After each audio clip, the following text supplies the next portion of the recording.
Tonight, with over 80 people here tonight on a Friday to celebrate the publication of one particular poem, it would be hard to think of a better example of how much Chestertown loves writers, just as it loves artists, actors, videographers, and craftsmen of all kinds. The thrill for me is knowing that this is not a new identity for Chestertown. Just as the original Chestertown Spy so brilliantly documented in 1793, this has been a town which has loved art and culture for well over 200 years. Give Washington College credit for its role in fueling this passion, but after 2 centuries, this has morphed into the DNA of this town and the region itself. It is the greatest honor for the Chestertown Spy to chronicle this love affair. I was thinking about T.S. Eliot this morning, weren't you? and I'm a printer, and I do hand printing, and I was looking for a really special quote from T.S. Eliot about first publishing his poetry. I couldn't find one of his, but I found one from Virginia Woolf. And of course, she ran the Hogarth Press and eventually published The Wasteland, that little poem. And it was the first English edition of that. And she wrote in her diary, I have just finished setting up the whole of Mr. Eliot's poem with my own hands. You see how my hand trembles. Now I thought, wow, she was like awestruck.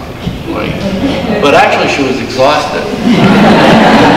The Eliot way, Eliot defines it as an affliction that makes it impossible for any member of our family to make up their minds. And he says, wherever someone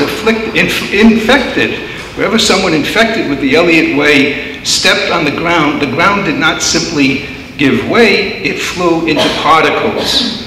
And he says further, and this is a wonderful line, he says, such people want to do something great, but they are predestined failures. And it really struck me that when Eliot, he's having it both ways. He's working both sides of the street, as it were, in the love song of J. Alfred Prufrock. He has Prufrock as his surrogate, as his scapegoat, if you will. Yeah, Prufrock, you go and be a predestined failure.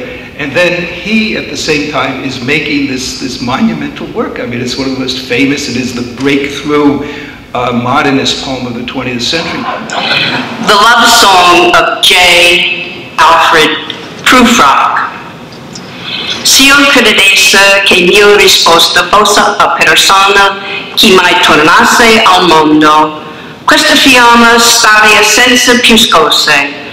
Ma per ciò che jamais di questo fondo non tornano vivo alcun, siro il vero, senza tema d'infamia ti rispondo.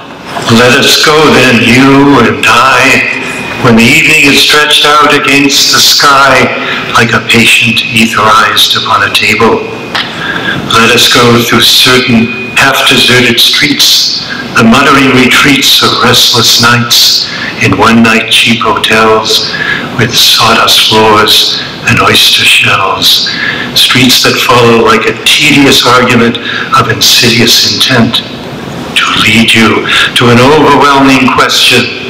Oh, do not ask, what is it? Let us go and make our visit. In the room, the women come and go, talking of Michelangelo. The yellow fog that rubs its back upon the window panes. The yellow smoke that rubs its muzzle on the window panes. Licked its tongue into the corners of the evening. Lingered upon the pools that stand in drains. Let fall upon its back the soot that falls from chimneys, slipped by the terrace, made a sudden leap, and seeing that it was a soft October night, curled once about the house and fell asleep. And indeed there will be time for the yellow smoke that slides along the street, rubbing its back upon the window panes. There will be time. There will be time to prepare a face to meet the faces that you meet. There will be a time to murder and create. And time for all the works and days of hands that lift and drop a question on your plate. Time for you and time for me. and time for 100 indecisions and for 100 visions and revisions before the taking of a toast and tea. In the room, the women come and go, talking of Michelangelo. And indeed, there will be time to wonder, do I dare, and do I dare? Time to turn back and descend the stair. They will say, how his hair is growing thin. My morning coat, my collar mounting firmly to the chin, my necktie rich and modest, but asserted by a simple pin. They will say, but how his arms and legs are thin. Do I dare disturb the universe? In a minute, there is time for decisions and revisions, which a minute will reverse. For I have known them all already, known them all. Have known the evenings, mornings, afternoons. I have measured out my life with coffee spoons. I know the voices dying, with a dying fall beneath the music from a farther room. So how should I presume? And I have known them all. The eyes already know them all. The eyes fix you in a formulated phrase.